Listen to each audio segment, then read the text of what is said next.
आइए आज आपनो दूसरो पाठ है। ठीक है। दूसरे पाठ का मान यानी कि व्यक्तित्व निर्माण मानवता को निर्माण कहीं साबु करनो है। ठीक है।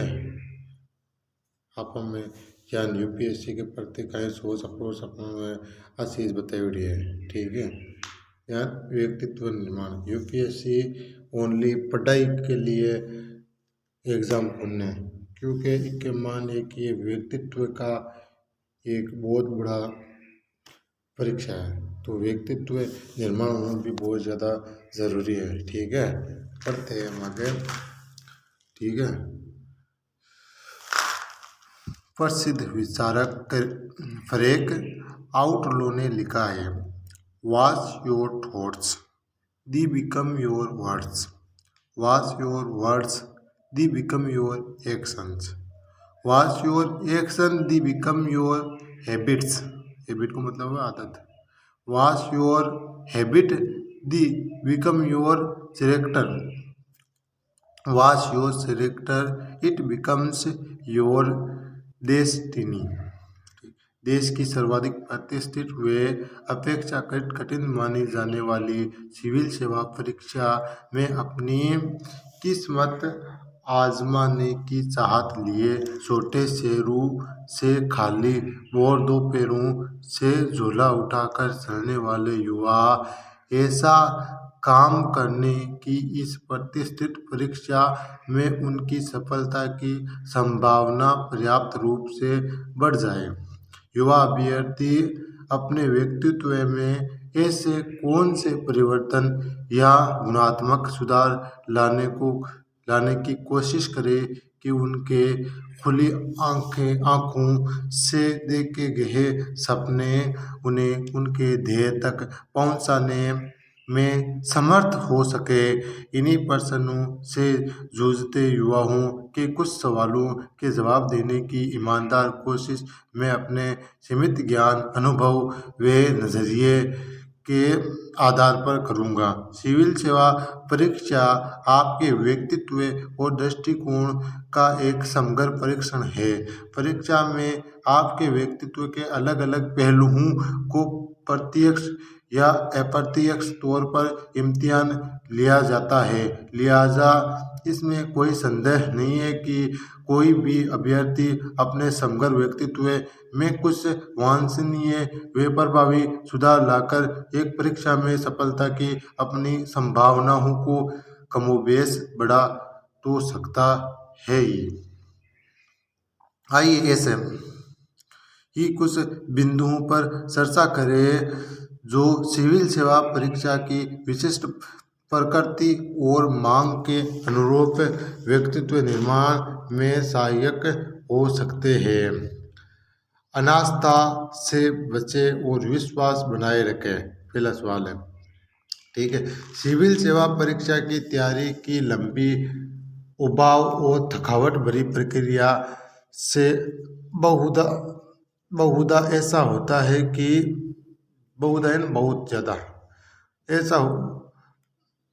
ऐसा होता है कि आपकी अपने माध्यम, अपने वैकल्पिक विषय, अपनी काबिलियत या खुद पर ही आस्था डगमगाने लगती है। ऐसे लगती है कि इस बार हमारा होगा या नहीं होगा। ठीक है।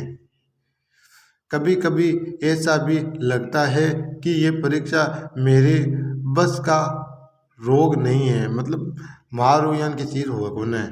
ठीक, ऐसा महसूस होना स्वाभाविक है और इसमें कोई दिक्कत भी नहीं है। पर कुछ अभ्यर्थी अनास्था के संकट का बुरी तरह शिकार होकर व्यवस्थित व्यवस्थित व्यथित मतलब बिजी हो जावे, व्यथित वे उद्विग्न हो जाते हैं। मियाँ कम दिखे थोड़ा। और परीक्षा से जुड़े हर पहलुओं को लेकर एक आशंकापूर्ण और नकारात्मक नजरिए का निर्माण कर लेते हैं। अनास्था इस हद तक कि मेरा तो चयन हो ही नहीं सकता या मैं कभी अच्छे उत्तर नहीं लिख सकता आदि। ये से सवाल आते हैं कि मेरा सिलेक्शन नहीं होगा और मैं अच्छा उत्तर लिख नहीं पाता हूँ, क्योंकि मेरी लिखावट ऐसी नहीं है, मेरे अंदर ठोट पैदा नहीं होते, बहुत से होते हैं। तो इस बारी बारी इस किताब में हम सारे क्वेश्चनों का सॉल्व मिल जाएगा। आप बने रहिए और पढ़ते रहिए, सुनते रहिए। एयरफोन डाल दीजिए और साइड में रख दीजिए, मूड फ्रेश हो जाएगा मेरे वीडियो से, और ये किताब भी हमारी ख़त्म हो जाएगी। और ख़त्म होने के बाद कुछ अच्छी चीज़ पढ़ाने की सोचता हूँ मैं, ठीक है, जब तक कुछ इनकम भी हो जाए और अपना स्टूडियो भी बना सकूं। अभी तो सवालपुर से तो माइक भी मेरे पास नहीं है, वैसे ही भरता हूँ, आवाज़ें आती है कैसे कैसे, उनका भी सामना करना पड़ता है। इस किस्म के अनास्था निश्चित रूप से चिंता का विषय हो सकती है। जब मैं अतीत में मुड़कर खुद को देखता हूँ तो मुझे याद आता है कि मुझे परीक्षा प्रणाली, अपने माध्यम, अपने विषय, अपनी काबिलियत और सबसे बढ़कर खुद पर भरपूर आस्था, आस्था मतलब विश्वास, आस्था रही है। अक्सर मुझे लगता है कि इस तरह की आस्था परीक्षा में बेहतर प्रदर्शन में सहायता करती है। उदाहरणार्थ यदि कोई उदाहरणार्थ यदि कोई अभ्यर्थी ये मानकर ही बैठ जाए कि मैं यूपीएससी मुख्य परीक्षा में हिंदी में जो उत्तर लिखूंगा उस पर अच्छे अंक नहीं मिलेंगे, तो क्या वे परीक्षा के दौरान पूर्ण मनोयोग से अपना 100% देकर अच्छा उत्तर लिख पाएगा? निश्चित रूप से ये संदेहास्पद ही है। आस्था के इस सौंदर्य को अज्ञेय की कालजयी कविता असाध्य वीणा में कुछ इस तरह अभिव्यक्त किया गया है, और हम कवि है ऐसे पढ़ेंगे। सर ये नहीं कुछ मेरा, मैं तो डूब गया था स्वयं शून्य में। सर ये नहीं कुछ मेरा, मैं तो डूब गया था स्वयं शून्य में।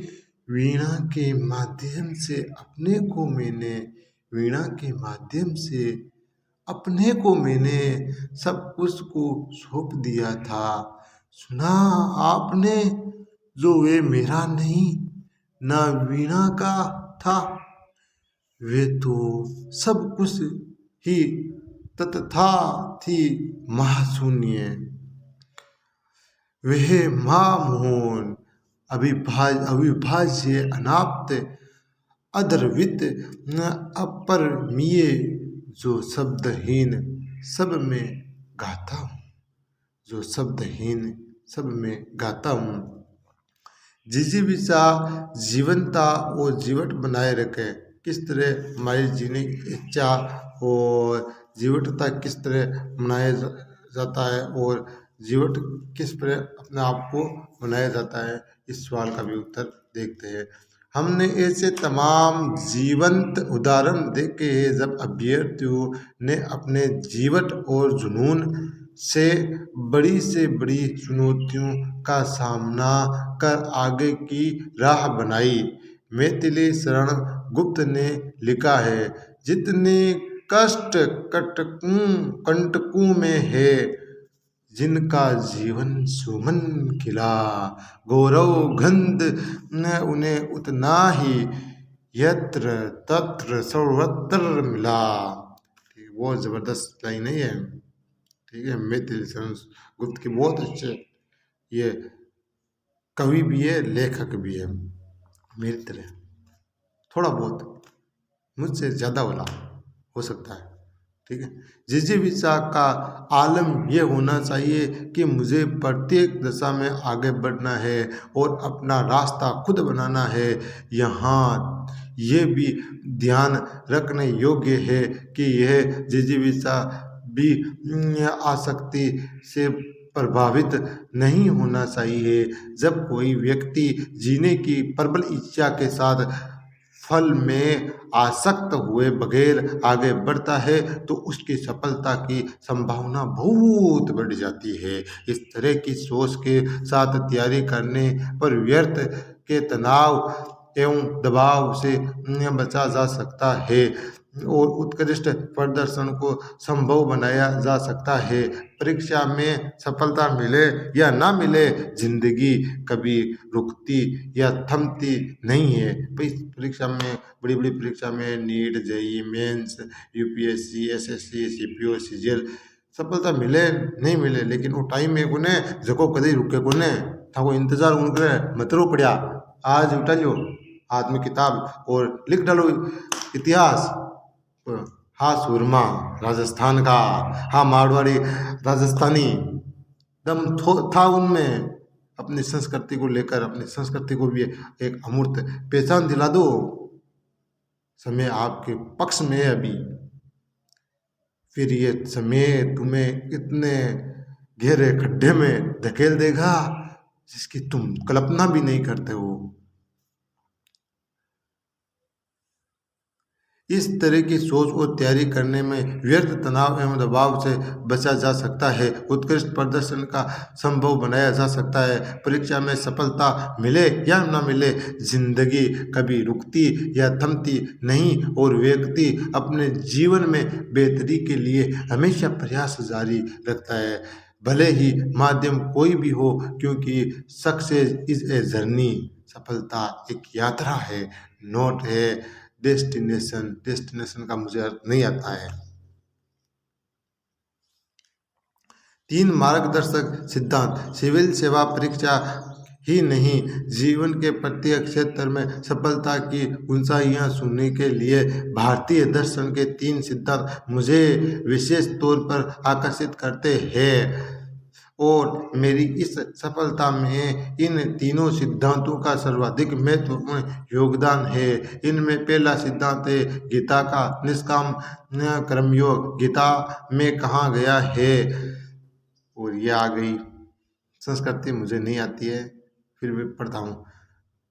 कर्मण ये वाधिकारस्ते माँ फलेषु कदासन माँ कर्म फल हेतुर्भू माते संगोत्स्वे कर्मणि। सामान्य भाषा में इस निष्काम कर्मयोग के सिद्धांत को इस रूप में समझा और बताया जाता है, कर्म करते रहो, है काम करता रहो, ठीक है, फल की इच्छा मत करो, फल की इच्छा मत करो। इस सिद्धांत का मैं मदद करता हूँ, इस सिद्धांत का मैं मदद करता हूँ यदि हमारे व्यक्तित्व में संतुलन का तत्व शामिल हो तो जीवन के प्रत्येक क्षेत्र में सहजता के साथ सफलता की राह आसान हो जाती है। मध्यम मार्ग के सिद्धांत का प्रयोग परीक्षा की तैयारी में हर मोर्चे पर किया जा सकता है, जैसे सहज और सरल भाषा का प्रयोग करना, ना अधिक कठिन और ना ही अधिक कामचलाऊ भाषा, शब्द सीमा का पालन करना और ना अधिक लंबा उत्तर ना ही अधिक छोटा। बहुविकल्पीय प्रश्न के उत्तर देते समय अति से बचते हुए निकटतम सही उत्तर चुनना, इंटरव्यू में रेडिकल होने से बचना यानी परिवर्तनशील होने में बचना आदि। इस प्रकार सिविल सेवा परीक्षा में सफलता की संभावना बढ़ाने के लिए निष्काम कर्मयोग, अनेकांतवाद और मध्यम मार्ग के सिद्धांतों का व्यक्तित्व में समावेश एक बेहतरीन रास्ता है। अपनी ताकत पहचाने और जुट जाए, आपकी खुद की ताकत पहचानो और जुट जाओ। आज ही बिस्तर निकल और तैयारी करना शुरू कर जो और झंडा गाड़ जो हर परीक्षा के लिए, ठीक है। हाल तो मैं मोटिवेशनल करूँ और हमारे सब्सक्राइबर और लाइक और व्यूवर्स बढ़ जाए ना, तो यान की तैयारी करूँ ना, रात में 4 बजे उठा था कभी सुख में जाऊँ मैं, और बिल्कुल फ्री नियमित रूप में, ठीक है। और ये सारी बाजारें कि बंद हो जाएंगे मैं इतनी तैयारी करूँगा ना। तो अभी तो मैं आलस्य के कारण ये 5 मिनट 10 मिनट का वीडियो बनाता हूँ ना, तो भी आलस्य करता हूँ, पढ़ता नहीं हूँ। आपके सामने आकर ही पढ़ता हूँ। आप प्रेम तो दो, ठीक है, कमेंट में बताओ, हम मोटिवेट होंगे, ठीक है, इस किताब को ख़त्म करने के बाद, ठीक है, और आपके साथ हम भी तैयारी में जुड़ जाएंगे और झंडे गाड़ देंगे, देख लेना। हम भी अपनी ताकत पहचानेंगे और पहचान कर दुनिया को बताएंगे हम क्या चीज़ है। जिन्होंने हमारी कदर नहीं की, कदर उनको पछतावा होगा कि इस बंदे की कदर करते तो आज हम इतने भटकते नहीं, ठीक है। ये हवा एक सिमत से कभी नहीं चलती है, ठीक है, कभी इधर से कभी उधर से कभी इस सिमत से, डायरेक्शन फिक्स नहीं होता है हवा का, ठीक है। प्रकृति ने प्रत्येक व्यक्ति को कुछ विशेषता और गुण प्रदान किए हैं तो स्वाभाविक तौर पर कुछ कमियां भी हैं। यद्यपि ये तय है कि हमारी कमियां या खूबियां समय के साथ बदलती रहती है और कुछ प्रयासों से अपनी कमियों और खुद को पहचानना और खुद के प्रति एक समझ विकसित करना ज़रूरी है। दूसरे शब्दों में इसी को आत्म निरीक्षण या आत्मा आत्मान्वेषण कहते हैं। कोई ये सवाल आ जाए यूपीएससी में बाय द वे कि आत्मा आत्मान्वेषण किसे कहते हैं या आत्मनिरीक्षण किसे कहते हैं, ठीक है। तो आत्मनिरीक्षण भी नहीं कहे जगह के माइन आपा खुद के प्रति कहीं सोच पाएंगे, समझ है कहीं साहब आप खुद के प्रति कुछ विकसित करा, ठीक है। और बिने ने दूसरा के शब्दों के मायने कोई चीज़ के मैंने बिन के आत्मनिरीक्षण, ठीक है ना, कि खुद को निरीक्षण करे, खुद ने देख के जांच करे, विजिट करे, ठीक है। और बिन आत्मावेशन भी करे, ठीक है। आत्मनिरीक्षण के लिए किसी को उपदेश देना जितना आसान है उसे व्यवहारिक तौर पर खुद अमल में लाना उतना ही कठिन है। यहाँ खुद आए तो गला के लारे मेल जेटे है, ठीक है, पीठ के पीछे और दूसरे के ऊपर से फिरे, ठीक है, कि डूंगर बड़ा है खुद के पगम बड़े को दिखे ही उन्हें, ठीक है ना। तो दूसरों ने खामी करो ने खामी निकालो ने, तीन आंगलियां थके तरफ आवे, एक आंगली भी की तरफ जावे, ठीक है, अंगूठो निशन न जावे, ठीक है। सोच समझ दूसरा में गलती कारण खुद का अन्वेषण और विश्लेषण करना बड़ी हिम्मत का काम है और बड़े बड़े 30 मार खां इस काम में असफल हो जाते हैं, बड़े बड़े कलेक्टर हो जाते हैं भाई इस काम में। हम तो क्या चीज़ है, लेकिन हमारी कोशिश रहेगी खुद को अच्छा तामीर करना, तामीर खुद ही करना। इसका सीधा सा मनोवैज्ञानिक कारण यह है कि हम ऐसे लोगों का साथ ज़्यादा पसंद करते हैं जो हमें एप्रिशिएट करता रहे और हमारी कमियों को नज़रअंदाज करे, जो हमारी बढ़ाई करते रहे और हमारी कमियां पर कुछ नज़र ही न डाले, नज़रअंदाज कर जाए। बन लोगों के साथ आप ज़्यादा पसंद करा रेणु, ठीक है, जो आपनी गलती काटे और हुंडा बजे की बात कहे ना वो खाड़ो लगे अगड़ा में, ठीक है ना। जान मैं सरपंच हूँ लड़ जूँ, सरपंच भाई हूँ लड़ जूँ, ठीक है, ज़्यादा मार्गन बकवास करे ना मन में समझो के जूँ सामने बड़ी सभा कर माइन, ठीक है ना, मैं डर तो लगूँगा, ठीक है, लेकिन मैं खरो अगलन लगूँ, ठीक है, मैं फ़ायदा की करूँ कि टॉयलेट को मसलो है मुद्दों अगलो उठाऊँ, लेकिन ये के पीछे कहीं है कारण कि खारो में पढ़ूँ, ठीक है, खारो पढ़ूँ भाई वो मारो समाज है, वो मारो समाज समझ लो कि घोंसले की समान है हमारो देश, ये देश में आग लग गए, ठीक है, भी आग की तपिश मार तक भी आई, ठीक है ना। तो बोलना मारो फर्ज बने, दायित्व बने, मारो कर्तव्य है हर मुद्दा पर मैं बात करूँ, ठीक है, खारो लगो मिट्टू लगो, ठीक है ना। यार मारी ही लापरवाही की वजह है कोने मैं मुद्दा पर बोल नहीं ने, जहाँ समझ ले कोई कन बात आवे ही कोने, बात कोई कन नहीं जाए तो बस समस्या है बढ़ती जाए और मैं बोल जाऊँ थोड़ी देर खारो लागूँ वह बात है कोने बुझ जाए भी जागे। अपने आलोचकों का सम्मान करने का साहस तो कबीर जैसों में ही होता है। कबीर अनपढ़ था, ठीक है, फिर भी ये कबीर का दुआ भी मैं बहुत अच्छा पढ़ता हूँ। स्कूल टाइम में मैडम जी मुझे खड़े करके इतना दुआ पढ़ाते थे, मुझे मुँह ज़बानी याद थे, ठीक है ना। निंदक निये रे राखिए, आंगन फूटी सवाई। बिन पानी साबुन बिना, निर्मल करे सुबाह कबीरा, निर्मल करे सुबाह। कवि दौलत राम ने सेहधला में श्रेष्ठ व्यक्ति का एक अनूठा गुण बताया है। निज गुण अरु पर अवगुण ढांके, यानी वह व्यक्ति श्रेष्ठ है जो अपने गुण और दूसरों का अवगुण छिपाए। एक शायर तो यहाँ तक लिखते हैं, जिससे खुद के भीतर के भी ऐब दिखाई देते हो, जिससे खुद के भीतर के भी ऐब दिखाई देते हो। हमने ऐसा भी एक अपना चश्मा बनवा रखा है, मैंने अपना एक ऐसा भी चश्मा बना रखा है। उपर्युक्त कथनों के क्रम में यदि सिविल सेवा परीक्षा की तैयारी के विशेष संदर्भ में बात करें तो ये समझना अनिवार्य ही है, हमारे व्यक्तित्व में खुद की ताकत और कमजोरियों को पहचानने का हुनर शामिल होना चाहिए। खास तौर पर यदि तैयारी के शुरुआती दौर में ही ये मालूम हो जाए तो अपनी विशेषताओं व गुणों को और निखारा जा सकता है और कमियों पर होमवर्क करके उन्हें काफ़ी हद तक बेहतर किया जा सकता है। निरंतरता सफलता की कुंजी है। हमें हमेशा चलता रहने तो अपन मंजिल मिल जाए, ठीक है ना।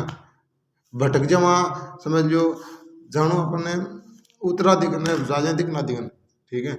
यहाँ पे भटक जाओ ज़्यादा टाइम लगे और निरंतर चलता रहो ना, अभी के लिए उतरा दिखने यहाँ अपनी मंजिल मिल जाए। अक्सर आपने एक कहावत सुनी होगी, winner don't do the different things, the do the things differently. चीज़ों को अलग ढंग से करने वाले दरअसल जो रणनीति अपनाते हैं उनमें निरंतरता, कंसिस्टेंसी या परसिस्टेंस एक प्रमुख तत्व होता है।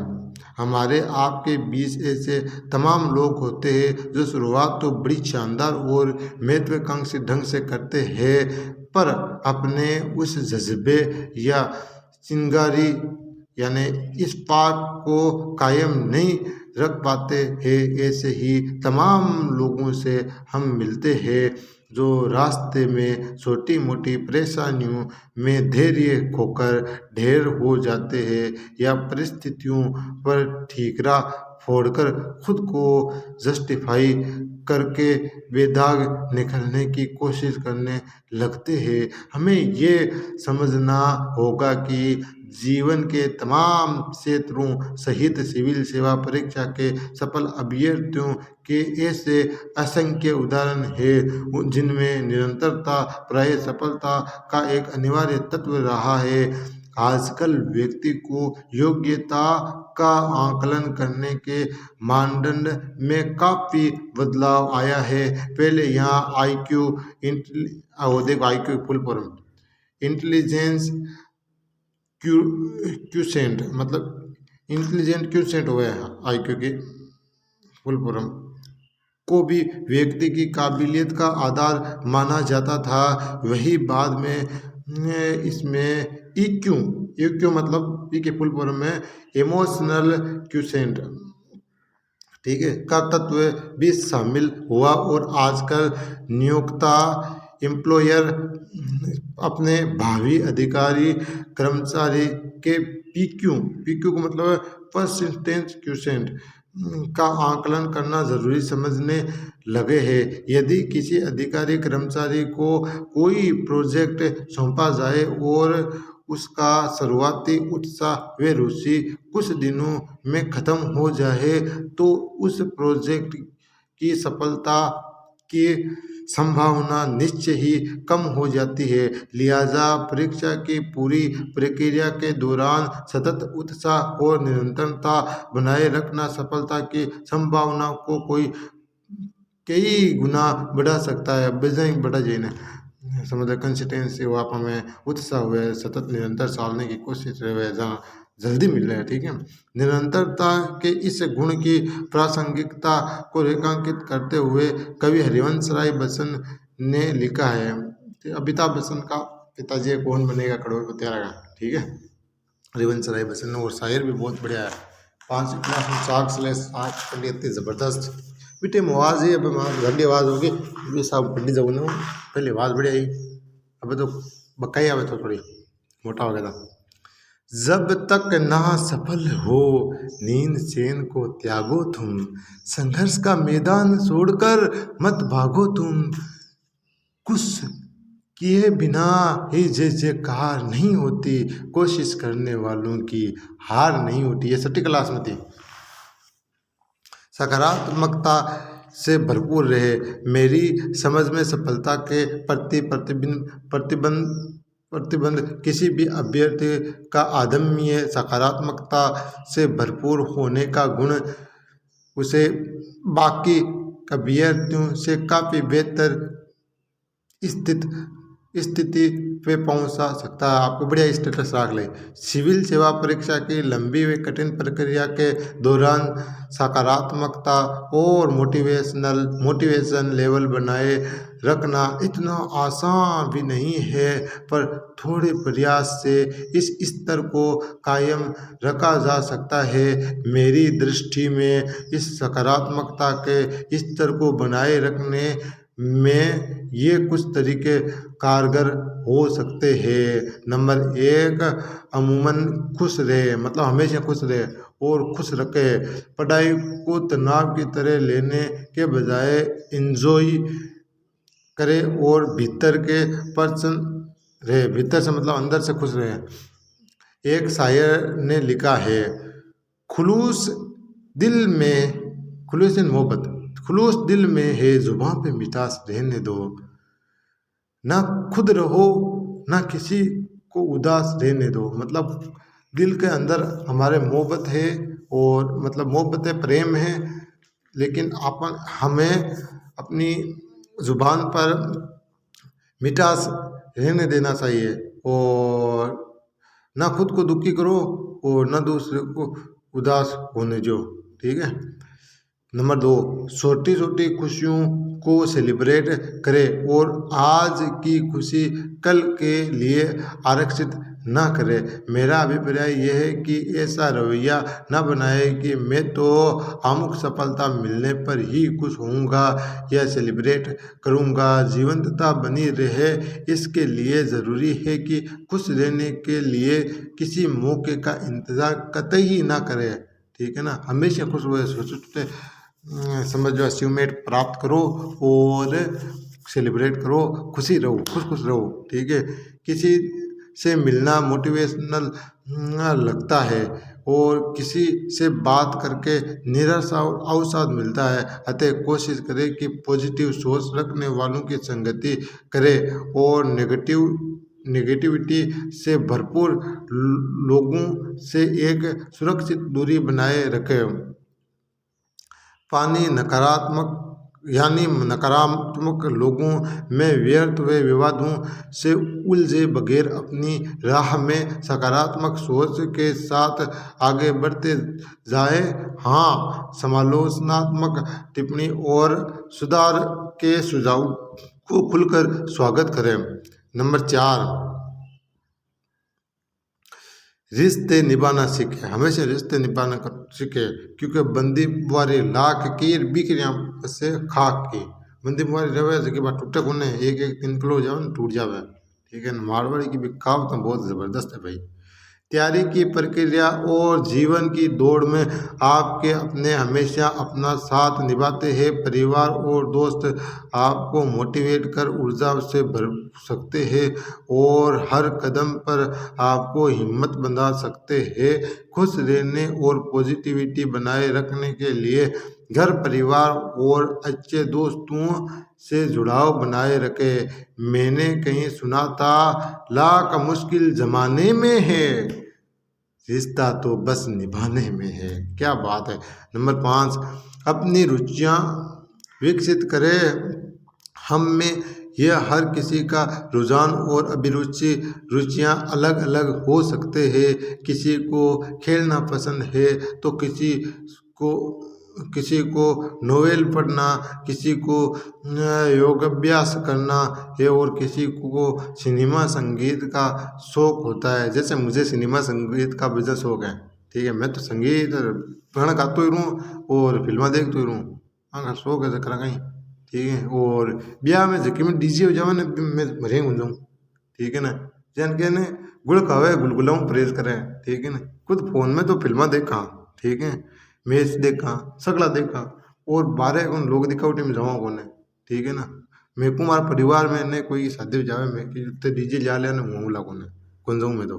ठीक है, लेकिन घर बैठ बैठ देखूँ। अपनी रुचियों पर बहुत ज़्यादा वक्त ना भी इन्वेस्ट कर सके पर दिन में आधा एक घंटा तो इन्हें दे ही सकते हैं। ये रुचियाँ वे शौक न केवल आपको एक खुशी और संतुष्टि देते हैं बल्कि ये तरोताज़ा एहसास भी कराते हैं। सकारात्मकता बनाए रखने के लिए ज़रूरी है कि छोटी छोटी खुशियाँ सेलिब्रेट करें और छोटी छोटी बातों का तनाव न ले। माजी माजी मतलब या को आदमी हो जो भी कि लुगाई बीमार हो गई तो लुगाई बीमार हो गई ना, डॉक्टर के जाने के पूर्व ही ब्या लुगाई मर गई।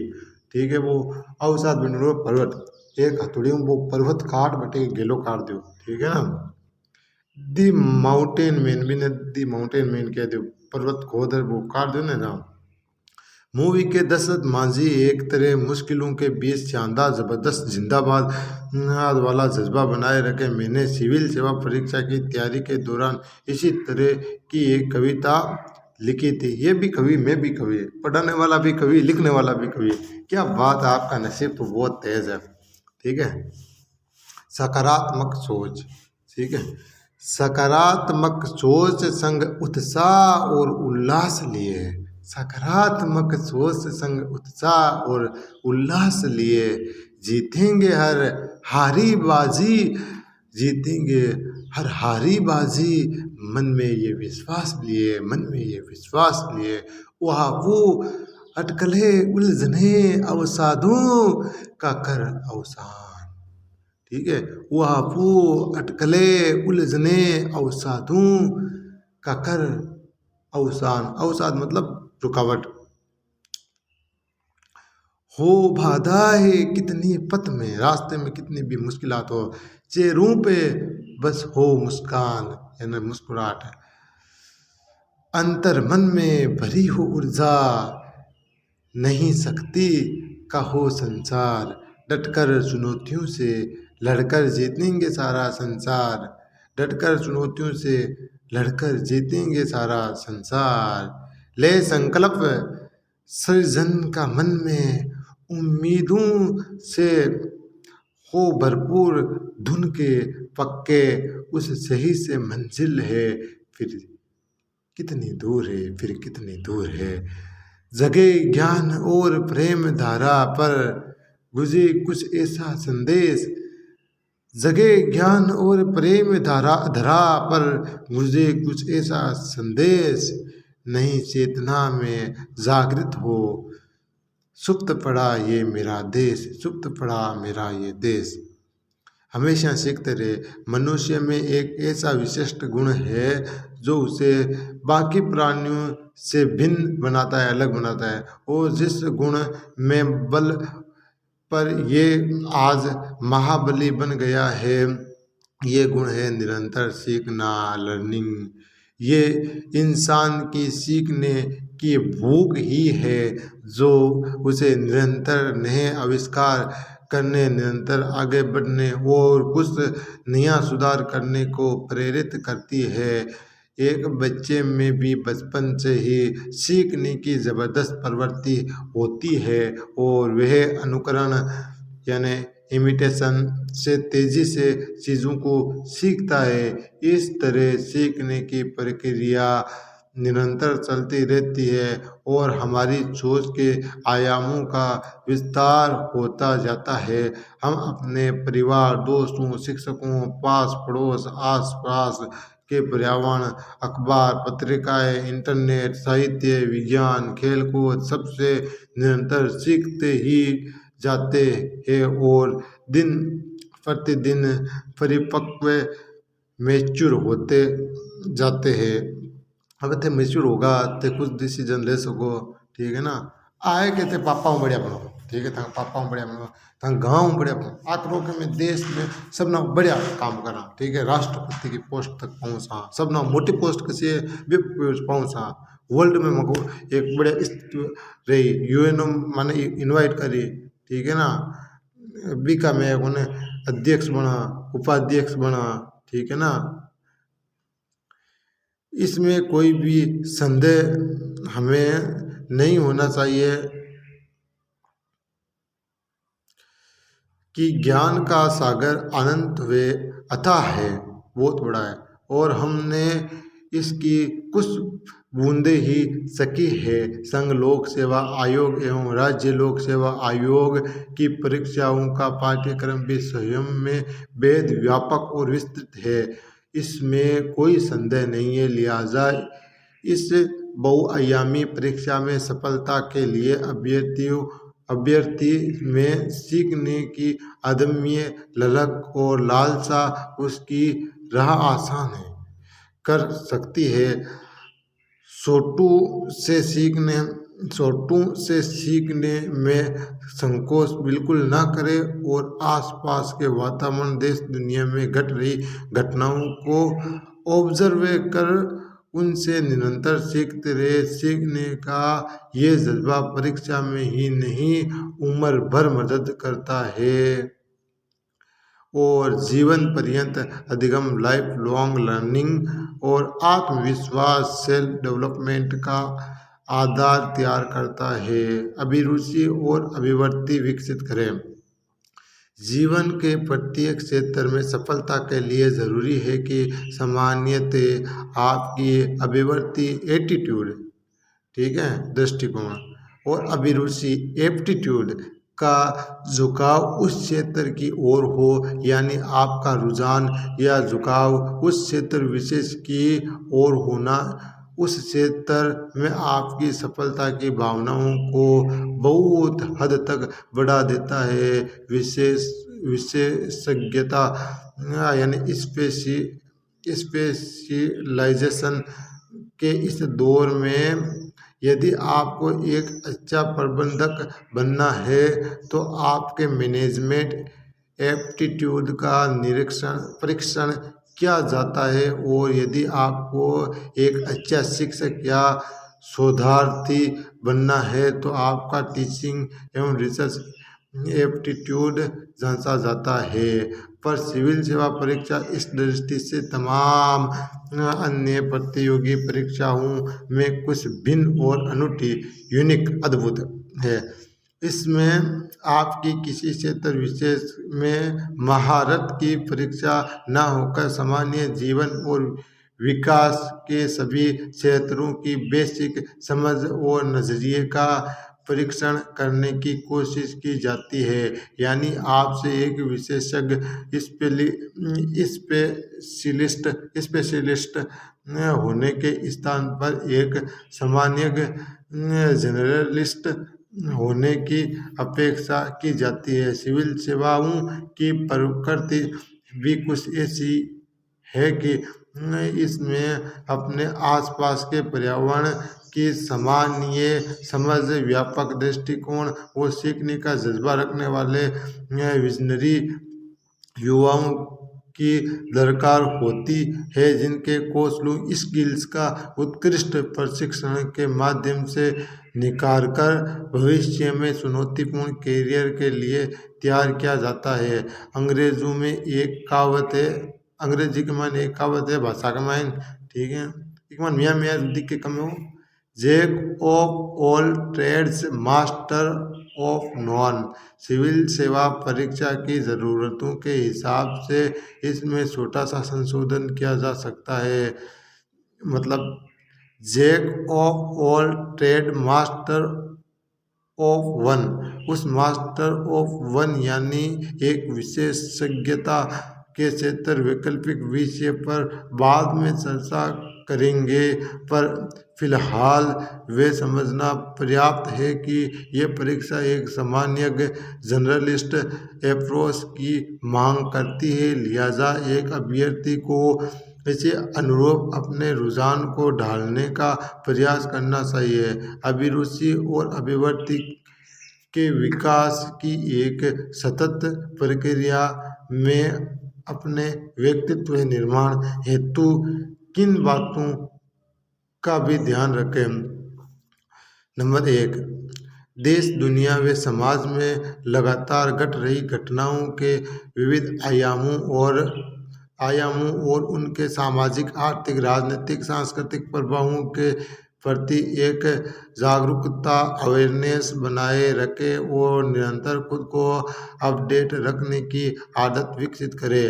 नंबर 2, सामाजिक सरोकार, सोशल कंसर्न्स को अपनी सोच और जिंदगी का अनिवार्य हिस्सा मानकर चले। जरूरतमंद लोगों और वंचित वर्गों के प्रति अपने योगदान, कंट्रीब्यूशन के बारे में भी सोचें और देने के सुख के प्रति अपने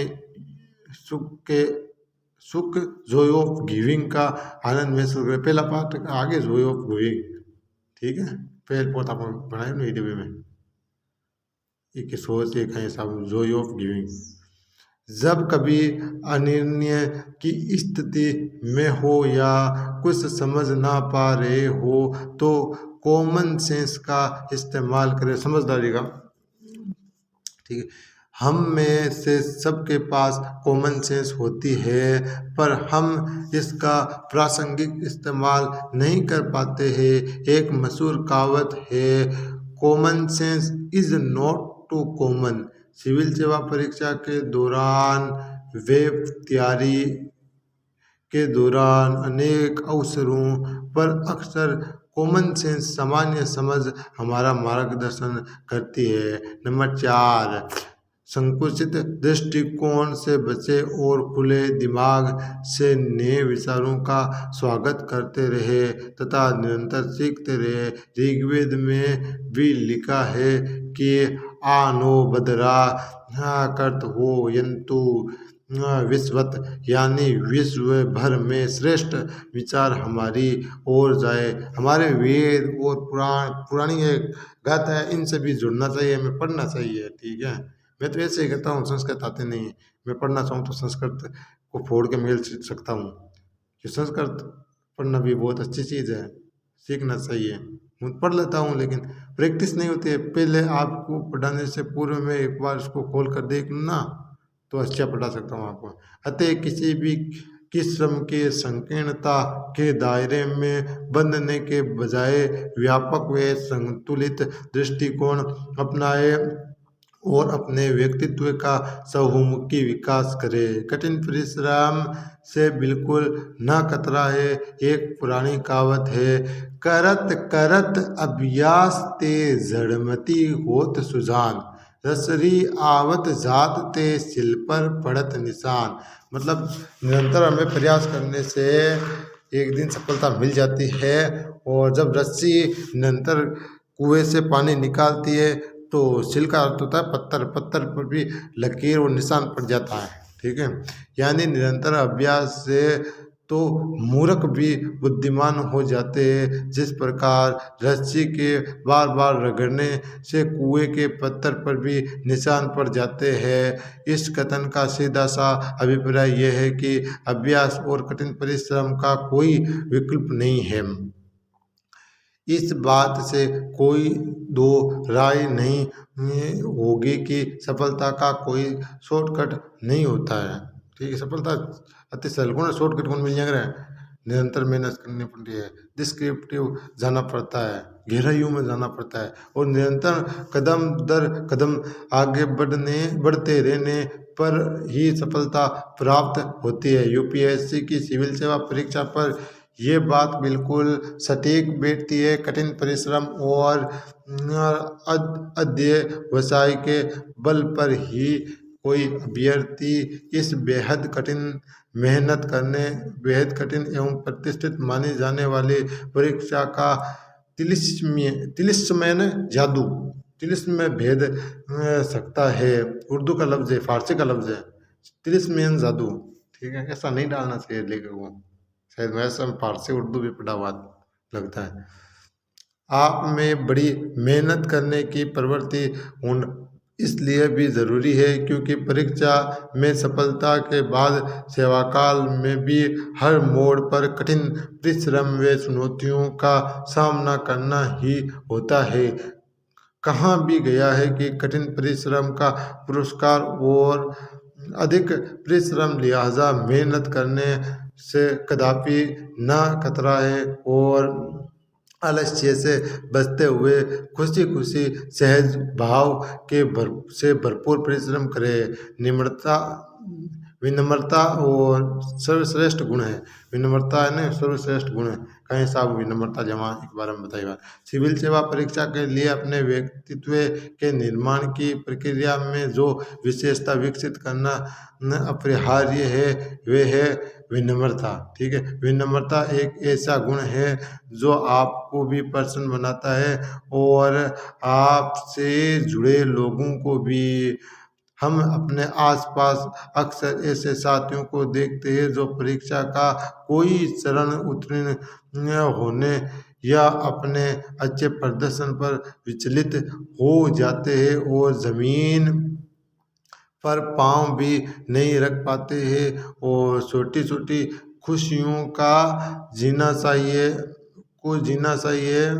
पर अपनी छोटी छोटी सफलताओं का गुमान करना या व्यर्थ में इतराना अथवा दूसरों को नीचा दिखाना भला कहाँ की समझदारी है।